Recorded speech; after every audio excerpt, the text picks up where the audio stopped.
All right. So yeah, and we also know from experience that that these user groups are pretty well watched afterwards. So yeah, if you have any colleagues who weren't able to join in or anyone else you know, let them know that these recordings are going to be on the YouTube channel as well from Tableau. Just a quick welcome from Maarten and myself, Jim, as your host today. We're part of the bigger Netherlands Tableau user group leadership team, and this time the two of us helped organize this event. Next time she'll see other faces here, as we're hopefully having at least 1 or 2 more events later this year. So Maarten, what are we expecting to hear from today? I guess we are going to learn a lot. We have 2 really experienced ladies here, and well, they are going to present us something really new and nice information. So I'm looking really forward. Perfect. What about you? Yeah, definitely. I mean, first we'll have Timea, who's going to present a little bit about the experiences she has with data analytics in the veterinary science area. Should be a good use case for Tableau. Pretty different from a lot of the use cases I think that we see typically, where it's more about finance or other operations. And then finally we'll have Heidi, who is going to try and fit 20 Tableau tips in 20 minutes. Well, she asked us to be a bit gentle on the time limit, but I'm sure we'll pick up a lot of practical tips there. So yeah, the 2 ladies you mentioned. First, we'll have Timea, who's working at IDEXX as a senior business intelligence data analyst. Yeah, like I mentioned, in a veterinary science, so working with lab analytics. And yeah, finally, we'll have Heidi, who's from the Information Lab as a analytics evangelist. She's been presenting all over the world, especially in this kind of virtual age. So I've kind of had a sneak peek of the presentation already, and I'm sure there's going to be a lot of great content there. So, Maarten, can you explain some of the ground rules for today? Yeah. So there is a functionality to ask questions, and if you use that, we are getting the questions. So not all the attendees can see these questions, and we will pass them through at the end of each presentation. So if you have any questions, just use that functionality. And if you just want to chat with people, you can also use the chat, I guess, for any general comments. True. Okay, great. So we're going to start, right? Yes, we'll get started with Timea, and I'm just going to share the, or at least move the host back to Timea. Oops, sorry. All right, Timea, you should be able to share your screen now. Thank you. And first of all, I'm really happy that ladies are my other presentation. The other presentation is coming from a lady as well. So girl power, we are getting better. And I also would like to shout out to the ladies in Data for Women. So I'm going to share my screen.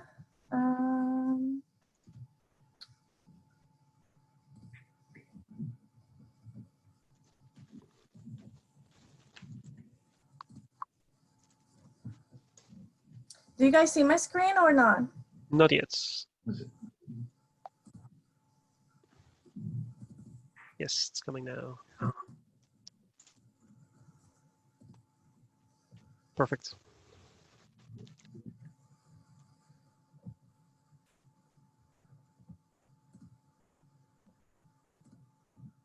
All right. We do see your speaker notes as well now. That's right. Yes. We see the presenter view, like with the next slide already showing. I'm not sure if that's intentional. Oh, that's fine. No problem. Okay. And I know this is our lunch break, so I try to be light. And also I have a special guest. And she's Lily. And so where I work, IDEXX, so I thought, you know, veterinary science, and we work with a lot of healthcare, pet healthcare innovation, and laboratory. We have two sides of the business. One, the bigger side is we run 90 laboratories globally, and also we create laboratory machinery for the veterinary labs. Our headquarters is in Maine in the US, and we are in Hoofddorp. The international office is in Hoofddorp. I would like to mention that yesterday it was the International Dog Day. And pets are good for us. They reduce anxiety and stress. It's really important for our wellness. So I just would like to foster the idea to adopt pets. So in the beginning, when I started at IDEXX, I was really fascinated by veterinary science, and I thought I'm going to work with them.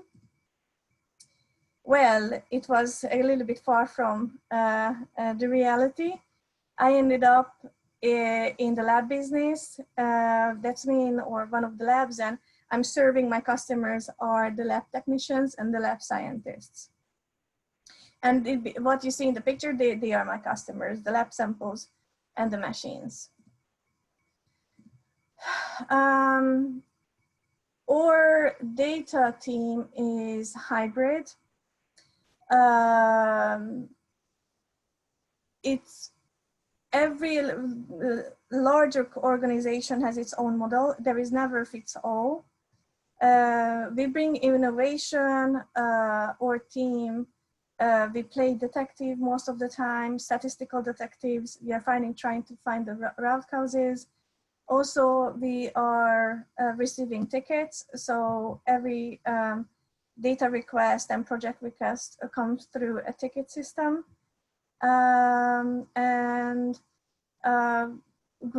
According to Groove's law, all large organizations with a common business purpose end up in a hybrid organization form. Well, we don't, he was the founder of Intel, so he knew something. The data team covers, my team is covering transportation, quality, dashboarding, quality reporting, all the customer-facing reports, including customer behavior, all the acquisitions, operational reporting. Our main metric is in the labs are turnaround time and cycle time, and all the volume metrics, which is really different from marketing or sales, as you see. And we also dipped our feet into predictive analytics with forecasting, capacity planning, and lab productivity in workforce planning. What we use, as I mentioned, we are very hybrid. There is no single tool we haven't touched. We go back and forth. Our main tools are SAS, which is very common used in pharma or biotech industry, but we also use Tableau, all the tools from Tableau, statistical modeling, RStudio, Python, and our biggest game changer came this year, which is Snowflake. It's changed our business model, and it's facilitated our analytical work in huge amount of time as well. Our processes are even, we are getting data from Tableau, putting that to SAS, even from SAS to Tableau. So we work in many ways and many methods, and trying to be flexible and as possible, you know, trying to find the solutions, because we have a lot of data sources. You can imagine we have 90 laboratories all around the world, different information system. We can't even create a data lake We are maintaining over 200 dashboards.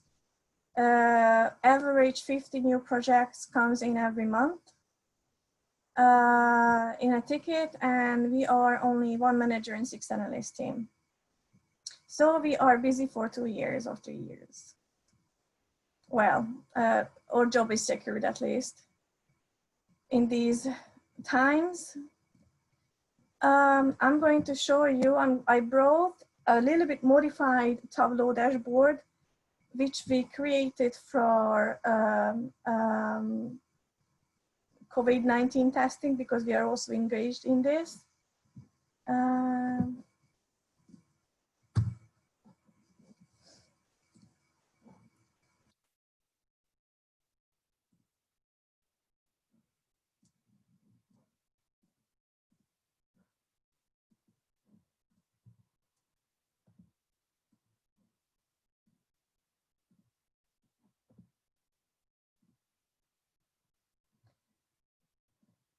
We have 90 locations, and not all of the locations we are testing COVID-19 tests.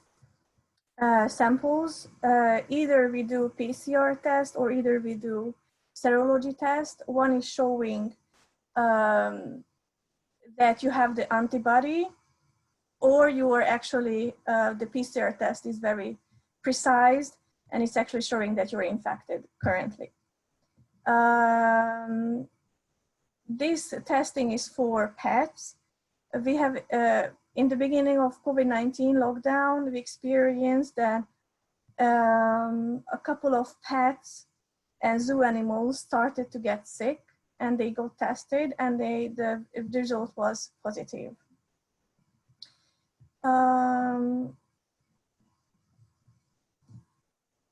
We test these species, and obviously the highest number of tests were issued for dogs and cats, but we also have even cows, ferrets, chinchillas tested for COVID-19.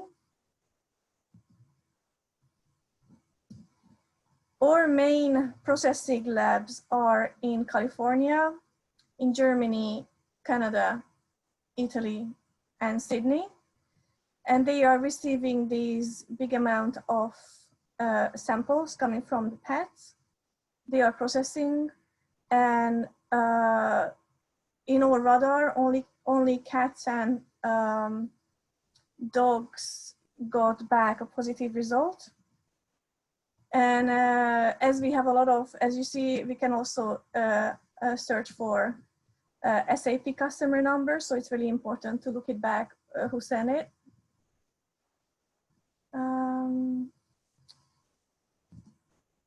And for the lab technicians and for the scientists, it's really important to have everything in one detail.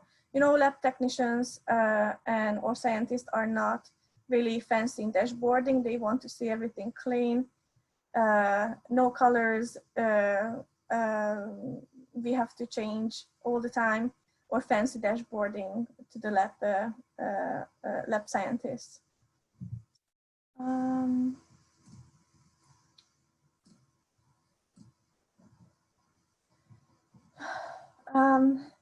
According to the papers and researchers,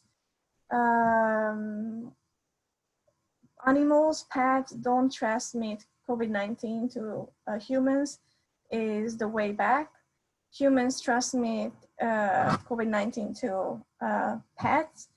In the US, they found even in tigers and lions in the New York Zoo, where the handlers got COVID-19 and they transmitted to the felines. Also in the Netherlands, it was in the news that a mink farm got shut down because the minks got COVID-19, and it was true. Unfortunately, ferrets and minks, looks like they're keen on getting COVID-19 easier than other species. and not just here in the Netherlands, in the US and Denmark as well. And I'm done. I was really quick. Okay, thank you very much. So yeah, anyone who has any questions, please put them in the Q&A. I thought it was a very nice insight into how kind of, well, both how your team works as well as the impact of the COVID-19, I guess, on veterinary science and what happens around that. I don't see any other questions, but I do have a question that you, based on what you said, pretty much near the end, where you have to make this kind of clean details page for your lab technicians, and I think that's very recognizable, at least for a lot of us who've been making these very nice visual dashboards that are then being asked like, okay, but can I also download that data? What's your experience? Do they just want to download the data to do their own analysis, or do they just need it for, I don't know, some other reasons? Yes, very good point. Usually they ask only for the details, and they were like, no, we are not giving you only the details. It's always a struggle. It's always wrestling with the customers. But at the end, they like, they like the visualizations because they can put it really nicely in their presentations. But also they need the data for their own analytics, or dashboard are the true source, and everybody knows. So it's really important from the senior management and management to clearly communicate that our data is the true source. Cool. And what are typical actions derived from the insights you offer? What do you mean? Well, you give a lot of insights in the dashboards, and I'm curious about what are the typical actions based on the insights. So what? Our dashboards are mainly monitoring.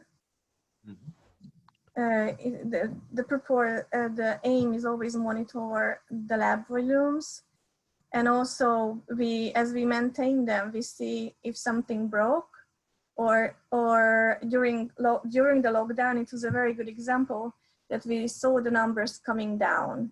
So these are automated dashboards, and they are sending out alerts to the management that lab is experiencing low volume of samples. Okay, interesting. So are you seeing that the I guess what you're saying is that you're using a lot of alerts and subscriptions as well? Is that yes. Helping to get people kind of more engaged with this data, with these dashboards, compared to having them navigate to a dashboard first to see it? And do you think that helps a lot with the adoption? Yes, and they also implemented these dashboards in the labs.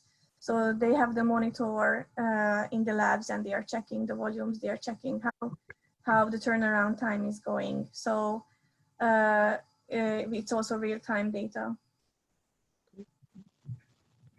So you started using a data warehouse, and it was a game changer for you. In what way it was a game changer? Snowflake is faster and more reliable. Mm-hmm. It has a unique architecture that allows us to be faster, and it's way more customer friendly than the other platforms so far. Cool. Good to know. Nice. All right, so there's one chat here from Alberto. Real-time data, Tableau does not refresh the dashboard automatically. How do you resolve that? If you, I think you said you show it in the lab, so how do you make sure it keeps refreshing? SAS. With SAS, okay.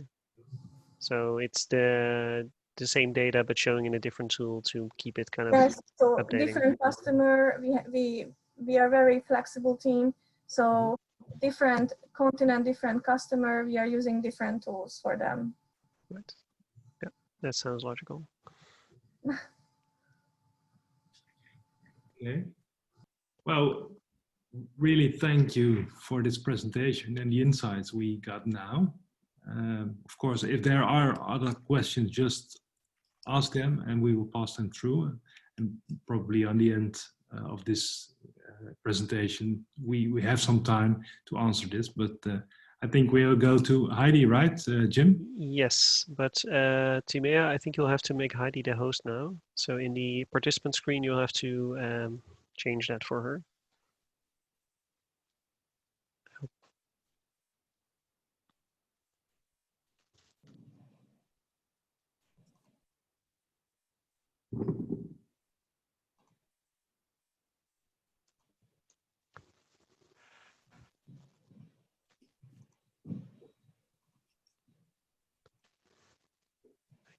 Timea, can you find that?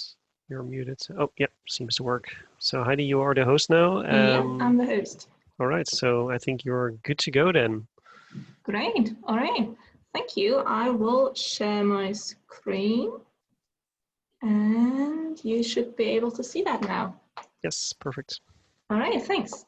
So yeah, hi everyone. I'm Heidi Kalbe, live from Hamburg in Germany. So hello to everyone wherever you are. I work as an analytics evangelist with the Information Lab here in Germany.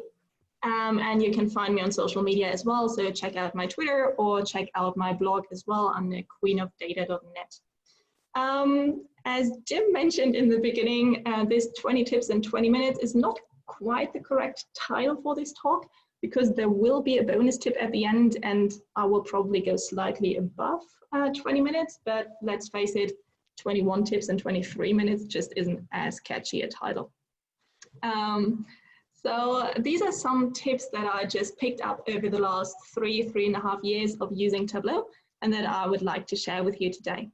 Now, before I start, I would ask you to do yourselves a favor and do not try to take any notes because I'm trying to do this fast and chances are that you would miss something if you try to click along or take notes or whatever. So just rest assured that this session is being recorded.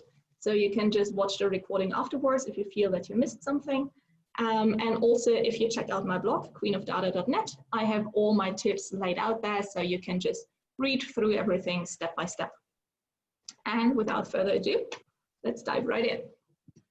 So, tips number 1 and 2 are regarding formatting, number formatting to be precise. I'm looking here at the time it took you to take your to do your taxes, 2012 compared to 2011, and we can see that. In Russia, you were faster in 2012, and in Myanmar, you were slower, and in Mongolia, it took you the same amount of time. But I want to make this very, very obvious, like even more obvious than it is already. So what do? I delve into this field, and I want to format this. And what I want to do is I want to change this number. I want to put a triangle in front. And how can I do that? I just use any kind of search engine, like use your favorite search engine, and I Google UTF-8 triangle, and then take any kind of list that turns up. UTF-8 signs are characters that you can use basically anywhere. And then I just copy an upward triangle, and I insert this at the beginning of custom here. And then I go back and I copy a downward triangle and again back here and insert this in front of the minus. So now you can see I have a downward triangle for the negative values and I have an upward triangle for the positive values. And let me also add in a plus here to make it even more obvious than it already is. But the thing is, if I go to 0 values now, I still have the upward triangle and the plus. But I actually want a plus minus sign. So again, I go back to any kind of search engine and Google a plus minus sign, copy that from anywhere basically. And the thing is, if you edit this custom window, you have your positive numbers first, then you have negative numbers. And if you then insert another semicolon, you can have your 0 values in here. So I now have downward triangle for negative, upward triangle for positive, and the plus minus 0 for 0 values. So that's tip number 1. Tip number 2, what if I don't want numbers? What if I just want text? So what we could do, of course, is create a calculated field to say, if this is above, then give me more time. If it's below, then give me less time. But I can actually do that through formatting as well. So I just get rid of everything I just did here. And instead I type more time, semicolon, less time, semicolon, same time. So now I have less time, more time, and the same time. Very easily done without a calculated field. Tip number 3. Everybody who's used Tableau in the past has probably created a word cloud or a bubble chart at some point. Because let's face it, they may not be super informative, but they are fancy as hell. So what if we could do a bubble chart that didn't have simple bubbles, but instead symbols? That would be really cool, right? Well, as far as I know, that's not really possible at the moment, but again, we rely on UTF-8 signs. Because there's not only triangles out there, we have all kinds of characters. So if we just go for UTF-8 pictures, we will stumble on any kind of web page, and it doesn't matter which one you take, where you have all these characters. And these are just simple characters. So we could have a tulip or a rose or a slice of pizza, etc. Anything you can basically think up. And what I've done is I duplicated my field here and I edited the aliases. So you can see I have, for example, a sun for education, and I have the musical notes for entertainment, and I have a cup of coffee for food. And what I do now, I simply replace the field I currently have on text, and then I kind of have a bubble chart with symbols, closest we can get to it. Tip number 4 is regarding labeling. So what we can do is we can label at the beginning of the bar, and we can label at the outside end of the bar. But what if I want to label on the inside end of the bar? Well, for that, I simply duplicate my axis. So hit Control and pull it to the right-hand side. Make this second axis a Gantt bar, and then put my whatever field I want to label with on label. And then I can label not to the right, but to the left-hand side. And you can probably see where we're going with this. I now just make this a dual axis. And very important, remember to synchronize and get rid of this header up here. Show header, don't need that. And now I've labeled on the inside end of my bars. If I want to label above or below my bar, we are approaching tip number 5. So I just add in a reference line for the funded amount, make that per cell. Definitely want the value as a label, don't need a tooltip, don't want a line, definitely not. And now you can see we're already labeling here, but if I format that, I can change the alignment. I want to make that left aligned so that it's actually on the inside end of the bar, and then I can have that either above or below my bars, wherever I want the label to be. So very easily done. Sometimes we don't want things to be interactive, or somebody doesn't have a Tableau license and needs to view our reports. So maybe we want to print to PDF. I'm not a big fan of that, but maybe we want to do that. But maybe we're also using the pages feature, which is super handy if we want to see multiple perspectives of the same data. So I now want to print pages to PDF. If I simply print this to PDF now, this will, replace. This will only print the last page I had a look at in Tableau. So you can see this only has the one page. This doesn't go anywhere, but I don't only want the Americas. I want one page in my PDF file per Tableau page that I have. So what do?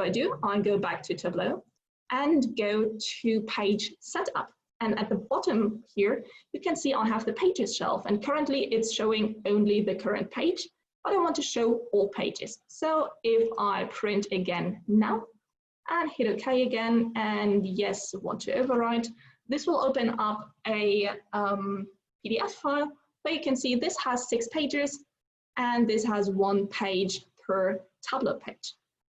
So might come in handy. Tip number 7, comments. Comments are a big part. Maybe you're still developing your calculated fields. So I'm looking at time to fund, and I have currently 2 options in here. So you can see I have the option to show this in days, but I also have the option to show it in hours. And maybe I thought I needed it in days, but actually I wanted it in hours instead. So I simply comment that out. That's easy. But if I want to uncomment this bottom part, do I have to go through every single row and delete 2 signs? No, I actually don't. What I can do instead is I can press my Alt key and then simply highlight elements on top of each other and get rid of them within a second. And now it's all in hours instead of in days. Here I have a donut chart, and for donut charts, as you well know, you need 2 helper axes, and they are named min0 and min02, which is not super helpful when you're trying to find the correct element in my marks card. So what I can do, again, commenting. I simply double click on my ad hoc calculation to open it up. I go to the very first position, enter 2 slashes, and this one is my dough. Enter a line break, and then you can see the name changed in the columns container, in the marks card, as well as on the axis. And I can very easily do that for the second helper axis as well. This is my whole. So now I can easily distinguish between the dough part and the whole part of my donut. And tip number 9, this makes it very easy for us to persist the field, because when I persist this now, I don't have to rename. Tableau simply grabs the comment that I had in there and assumes that this is the field name I want. Now, one of the biggest discussions we have in the database community is, are we allowed to truncate axes or not? One thing you should always remember is never truncate an axis if you are using bar charts. But this isn't a bar chart. We are showing a line here, and we can see that the values are pretty close together, so between 54 and 44%. So can we truncate the axis or not? Well, maybe I, as a dashboard developer, don't want to decide that. Maybe I want it to be up to the user whether they truncate or not. And we can do that. So what can we do? We create a parameter, and let's just call this zoom axis with a question mark, so that users understand they can decide something here, make this a Boolean field, and true is yes, and false is no, just to make it very, very obvious. Now let's actually show this parameter, and the parameter by itself, of course, doesn't do anything. We need a calculated field to go with that. So this one is our 0 line. And what do we do? If zoom axis is yes, then I want to have null in here, and you will see why in a second. Else I want 0. So this is everything happening here. And what can I do now? I put this 0 line to detail and add in a reference line for the entire table using the 0 line. And don't want to show the label, don't need a tooltip, definitely don't need a line, but I will do it anyway so that you can see what's actually going on here. So let's make that really fat, and yeah, there we go. So currently, as you can see, there's nothing to see here because we're currently not, wait a second, oh yeah, because currently our parameter is on yes. And you remember for yes, we have null in here, but if I switch to no, we can then see this 0 line. Why is that relevant? Well, we now go to our axis and we edit that. We do want to leave it on automatic because you don't know if the values might not change later on and it needs to stay dynamic. But we don't want to include 0 because that's how we zoom. Now, if I close this now, it still doesn't zoom because we have the 0 line in here and we're currently not zooming. But if I want to zoom, that 0 line vanishes and I am zooming in. So all that's left to do for me is to make this 0 line invisible by saying, no, I don't want a line. And now we can very easily zoom in or out, whatever the user wants.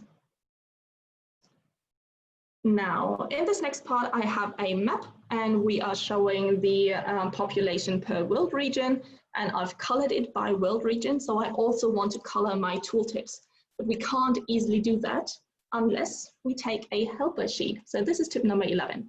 In here, I add in a helper axis, and let's truncate that because this is supposed to be fixed. This is definitely always at 1. I don't want to show my header. I want to make those bars really wide, not as opaque as they have been to make it a little easier to read. And I want to fix this to the entire view. Now this looks kind of stupid, get rid of the country as well, but we do need that in the tooltip because I now go back to my original sheet and I edit this tooltip. I get rid of anything that's in here and I can now insert a sheet, which is my tip number 11. And let's edit the height to make it a perfect height here. And then we can see now my tooltips are shaded in here. Formatting has gone wrong a bit here, but usually this looks quite beautiful. Tip number 12, maybe you have a custom color palette with all your CI colors, and that's great. But maybe I want to give my main CI color to all of these bars. If I go to color now, I can't easily find it in here. And if I go to more colors, I don't necessarily know my CI HTML code by heart. So what do? I simply add in an ad hoc calculation, and this can be anything, really anything. And I put this to color, and now I can reach my color palette. So now I can go to my personal color palette and grab my main CI color, and now everything is bright yellow as it should be. All right, maybe I have yearly data. So I'm looking at annual data and I want to know where were my record historical highs. So for example, 2000, at the time of 2000 was the highest year we had ever had. Same with 2004, up until 2004, highest year we ever had. 2005, not so much.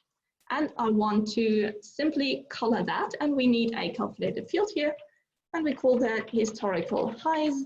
So what do? I want to check, is the sum of my energy usage the same as the running max of my energy usage? And that's all that's going on here. Hit OK. And if I put this on color now, you can see that it's highlighted and calculation is correct. And I want to highlight my historical highs in a beautiful dark gray. So we can see 2003 record high, 2004 record high, historical record high, and then we didn't have another one until 2010. Sometimes we have geo fields. So we had already had a look at that. We have a couple of countries and we have distributed them into world regions.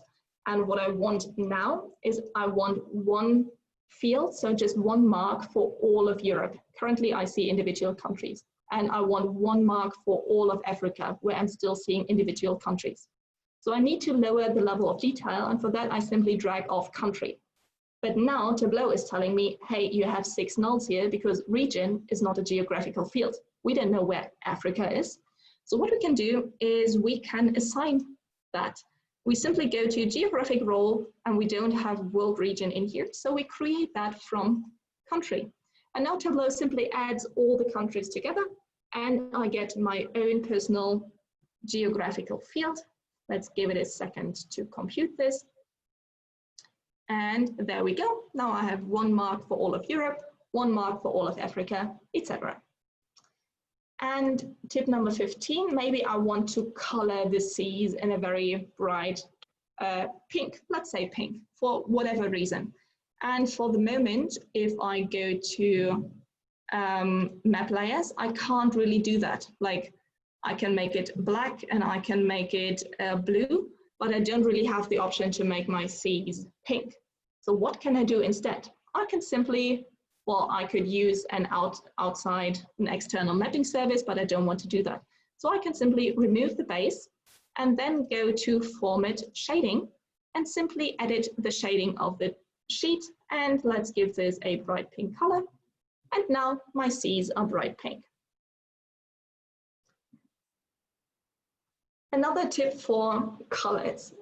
We do like to have our dashboards in a very bright color, or at least colorful, so that people are attracted to them, that they are visually pleasing. But oftentimes people still want to print them out. And for that, it's not helpful if it's bright green, because that takes a lot of toner, a lot of ink. So what I can do instead here is I can use a show hide button to show or hide a colored sheet in the background. So this is just a container. Let me move this. This is a flowing container. And then in the background, you can see this is another colored container that just is shown or not shown, depending on whether we want it to be colorful or white. But what if we don't want to limit ourselves to just one color? Maybe we want many colors. And for that, I have created this color picker, which is basically just a glorified pie chart. And you can see the colors don't really mean anything. I just needed several sections for the colors. So I have this one, which we will use to pick the color. And I have a tree map that I'm going to use in the background. Again, not super complicated. And now I have everything in a dashboard. And it looks awful in the first step. But what I'm doing now, oh yeah, one more thing. I also have this color set. So this will be where I assign one of my colors to the set, and then this sheet will only show the colors that are in the set. So what I do here is I implement a set action. And for that, I simply change the set values. I use a hover. I only want to do that using my color picker. And then I want to affect the color set and keep the set values. And what happens now is as soon as I hover over here, the background color will change so that I have, Tableau is a bit slow here, so that I have a very easily changeable background color. Maybe users don't get at the first second that they are supposed to hover over anything here. So what I need is I need an information for them to do that. But we know that users are notoriously bad at reading any labels. So I want to use a very obvious info button here. But what do I put behind this info button? Well, what we're going to do is I'm going to copy an image of my whole dashboard. So basically just take a screenshot. And then I go to any kind of layouting program. In my case, that's PowerPoint because it's the only one I can handle. And I insert my screenshot here. I've already done that, so we can get rid of that again. And then I add in any kind of shapes or instructions that I want. In this case, I made it even slightly transparent so that you can see the dashboard through it. And what I've already done, or also done, is I like to add this border, which is the precise size of my screenshot so that I have the positioning right. And then I highlight these two things, not the screenshot, and I simply save them as a picture, which I've already prepared. And then I add this in a hovering container, in a floating container, and then using this show and hide button, because it's nothing more, I can show or hide my instructional overlay. And as I said, it's transparent, so this will work also if I have a different colored background. You remember that we used a hover action in here to use this color picker, but maybe people want a blue dashboard and then they move off the mouse and suddenly it's orange, which is bad because they didn't get that they actually hovered over anything. So what we want is instead a select action, and it's very easy to change that. So we simply choose select here. But the thing is, if we select something now, this will remain highlighted, meaning all the rest will be grayed out, and we don't want that. And also we don't want users to have to click twice. So what can we do instead?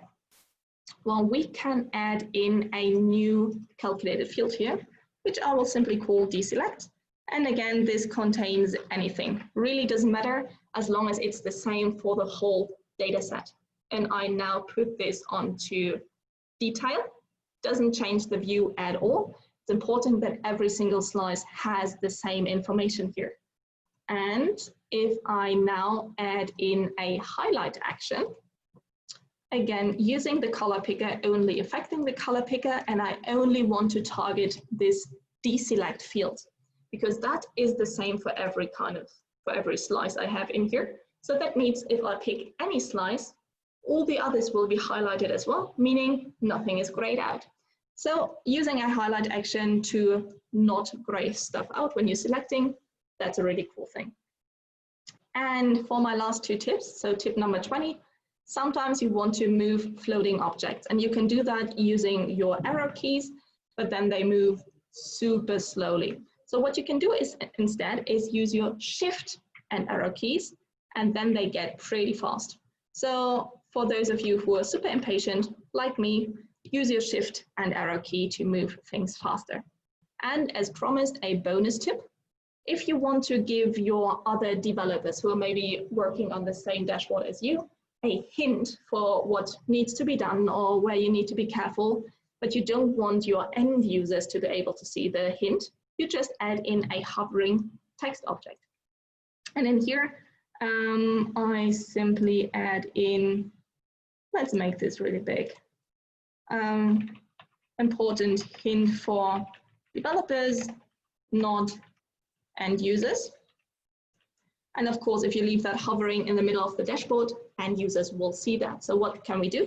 We use shift and arrow to move it to the very edge of the dashboard, because that way they will not be able to see it online. Or if you want to be very certain that it's outside the dashboard, you can even go to layout and change the position to outside of the dashboard. Why is this important?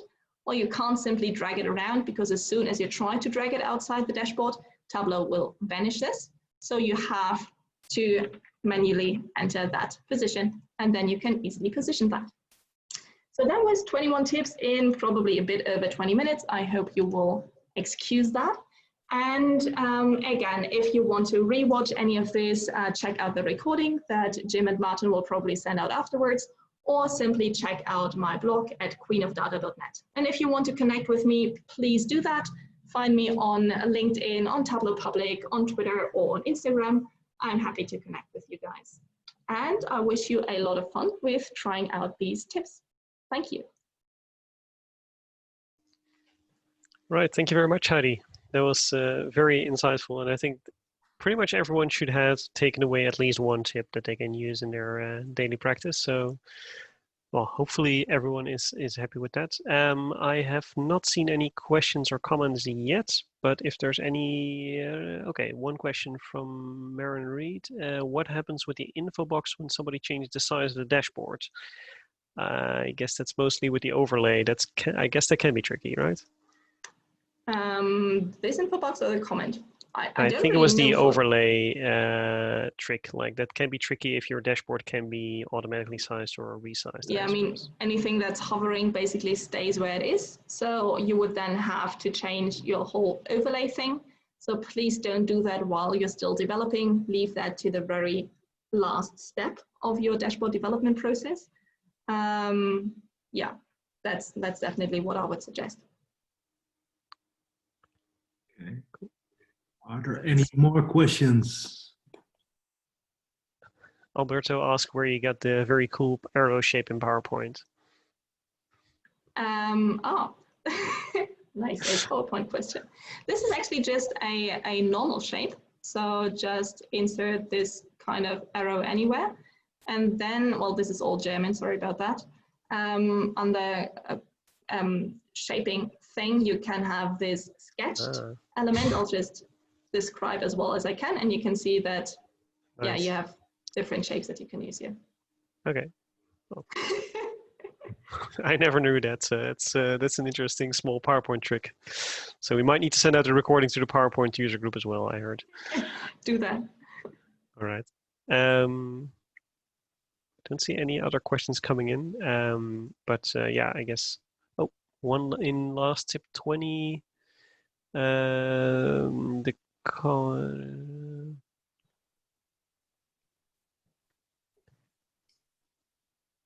sorry, I'm just trying to read through the question. In the last tip, the comment can be if it's changed to floating in the size would be fixed. Won't it be visible for the end user? I suppose so. So as long as you keep your dashboard like fixed in size, the comment outside of that size and that location, then it should be invisible to the end user as long as you're using Tableau Server, right?